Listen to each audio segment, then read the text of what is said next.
landed in Bali on the day before Christmas. The bus driver, with a broad betel-nut-stained smile, stopped at a fork in the road. He pointed down a narrow paved street. Like most roads in Bali, it cut straight into the dense jungle, only to vanish in heat mist. Ubud, he said. The morning was still relatively cool.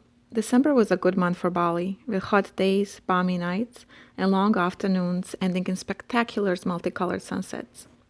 I took a firm grip on my suitcase and started out. Brown-skinned Balinese, draped in gorgeous batik, began to appear from everywhere, carrying bundles of fresh fruit, bottles of colored liquids, animals in various stages of approaching death, and plump, smiling, naked infants. Occasional dirt paths cut their way into the jungle from the narrow road, suggesting the location of settlements here and there in the brush. Small wooden shacks, partially hidden between bushes on the banks, hung precariously over the road. Crooked stone steps rose the doors that stood open, welcoming the cool, early morning air. Houses became more frequent, more people appeared, and soon I approached the center square of Ubud. The Agung had received a letter from one of his hundreds of relatives throughout the islands of Indonesia and was expecting me. He was a rather jolly, rotund man, dark-skinned, with a friendly smile, whose favorite expression, learned while attending school in England, was unexpectedly, "Gee, goodness me." "Gee, goodness me," he greeted me. "I knew you were coming, but I did not know exactly when. Welcome." There was a moment of silence as he detached his children gently from his legs and lifted them affectionately into his arms. "Ratab," he called. "Ratab is my servant." Ratab appeared dressed in Western-style clothes, all in white. His face was round, dark, alive, with dancing eyes, a broad smile, and even white teeth. Ratab stood staring at me while the Agung continued. "Will you stay here on the palace grounds, or will you take one of the cottages on the hill near the river?"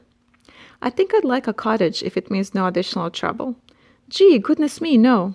Ratab will be there with you to take care of whatever you may need." As we started out of the court, he called, "Gee, goodness me, come to dinner at 7. We reached the road and started up the slow incline that led to the cottages.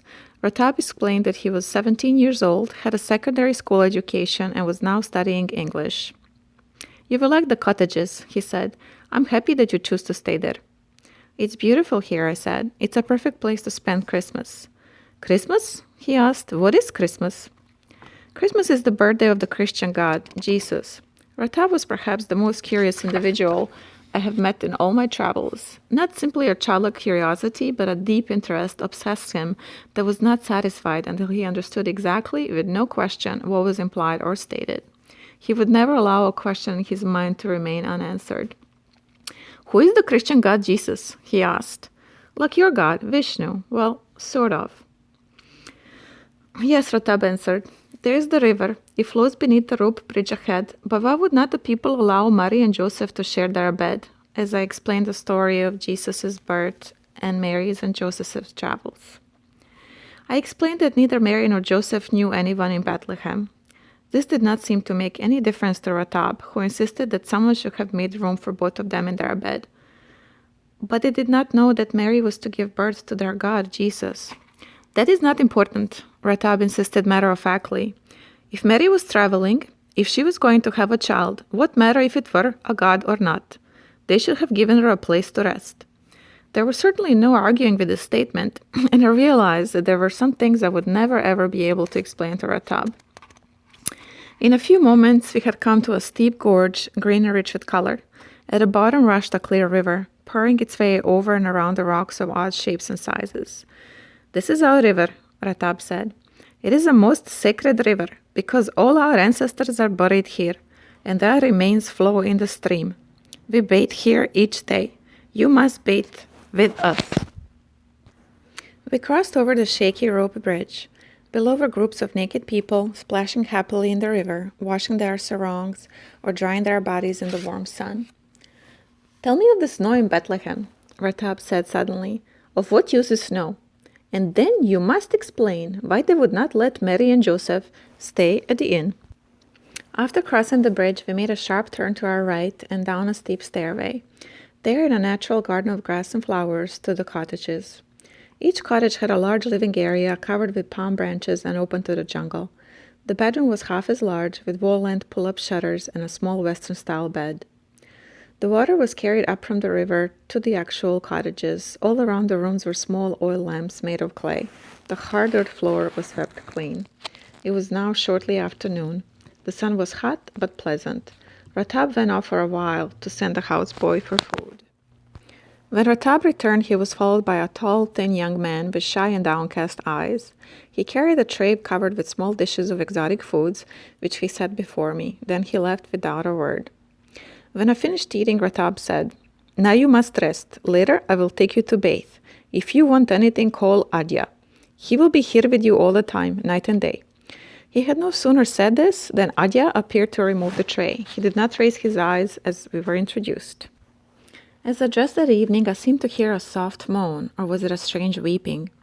I walked out into the dusk. The cry seemed to be coming from the dense rainforest across the river, where there was certainly no human habitation. At first I felt sure that it must be the breeze, but at night, suddenly, with a deep purple slants which covered everything, the weeping was clearly distinguished. Only then did I realize that the oil lamps in the cottage were lit. I had neither seen nor heard Adya, though obviously he was very much present. Entering the bedroom, I found him lighting another small lamp. The weeping sound seemed even louder now. I took Adya by the arm and pointed towards the sound in the blackness. He did not immediately understand, but after a moment he nodded. Then for the first time he spoke.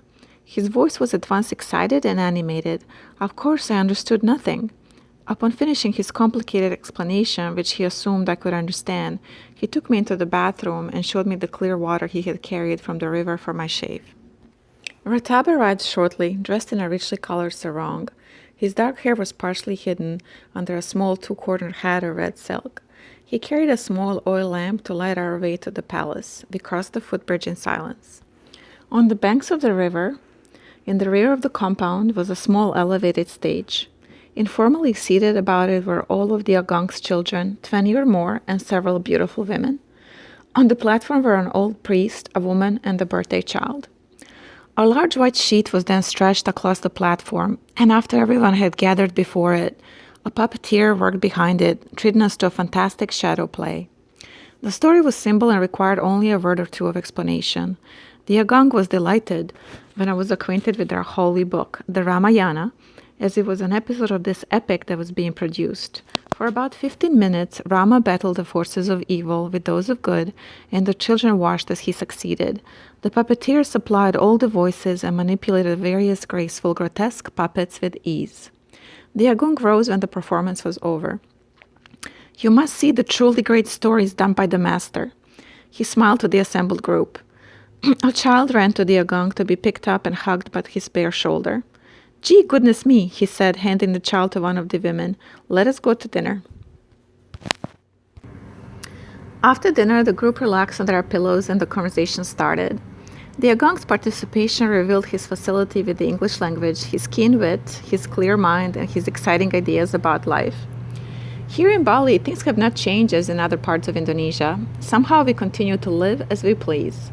It is true that there is some hunger and poverty, but this is not a new conditioning among our people. We have learned to live with nature. We are a people who love happiness. We need little. We dance, we play our music, we work. Art comes easily in Bali, for all is art, and the search for beauty is not difficult. It is everywhere. Beauty is our way of life. If you say, "Growl not stomach, there is nothing to put in thee," long enough, the stomach learns and growls less.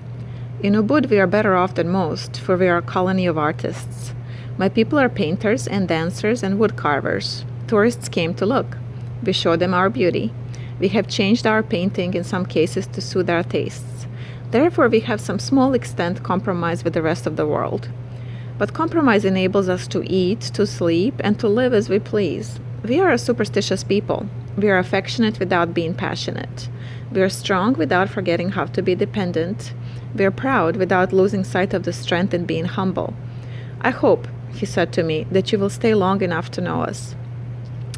The evening passed quickly. Ratab came out of the nowhere into which he had disappeared, carrying another oil lamp. The night had become lighter. The sky was filled with stars. We returned to the cottage in silence. Ratab put his arm warmly about my shoulder and held the lamp before us. "It is a beautiful Christmas night," he said. When we reached the incline, Ratab proceeded down the side and helped me towards the cottage. In the doorway stood a banana tree that had been trimmed into the shape of a pine tree. On each branch were tied several flowers of assorted colors, and scattered about the tree were small clay oil lamps like tiny stars. "Your Christmas tree," he said simply. I stood in the darkness before the tree. The lamplights flickered slightly in the warm breeze. My eyes welled with tears. Ratab watched me closely. Assuming this was a tradition, he mastered tears and joined me in a good cry. After some time, we entered the cottage. The room was crowded with some of the same boys I had baited with and others I had not seen before. Each Ratab indicated had brought me a Christmas present: bananas, coconuts, papayas, pieces of batik, paintings, and even oil lamps of various shapes and sizes.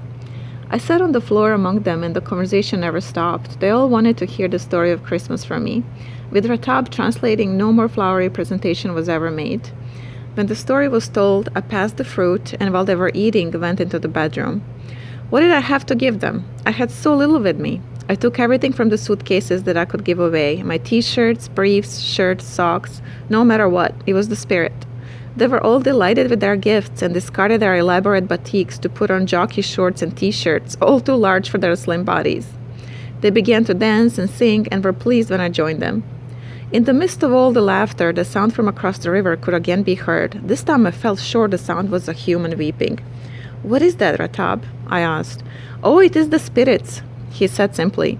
"Bali has many spirits. The forest is full of them. They are everywhere. The spirit you hear is a very sad one. They say that he was Dutch, and that he loved a girl from Ubud and was killed in the war.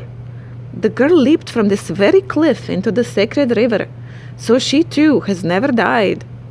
Do not have fear. Spirits who love do no harm. Bali is a land of spirits." The festivity continued for a while, and then Ratab announced that I must be tired and it was time to sleep. Then he explained that several of the guests had asked for the honor of staying overnight. "When you have made a new friend," he explained, "it is bad manners to leave him." The bed was small, but Ratab picked 6 of the guests to join me. They put me in the middle and arranged their bodies around me. Like joyfully exhausted children, they fell asleep instantly, one holding my hand, another with his head on my shoulder, another with his leg over mine. I stared up at the thatched roof and listened to the even breathing of my bed partners. The light of a single oil lamp danced about the room. Outside, the Christmas tree glittered beneath the stars. Ratab, who had taken the place of honor at my side, slid his arm under my head. "I still don't understand why they could not make room for Mary." After a moment of silence, he said, "Well, Merry Christmas," and fell asleep. The end.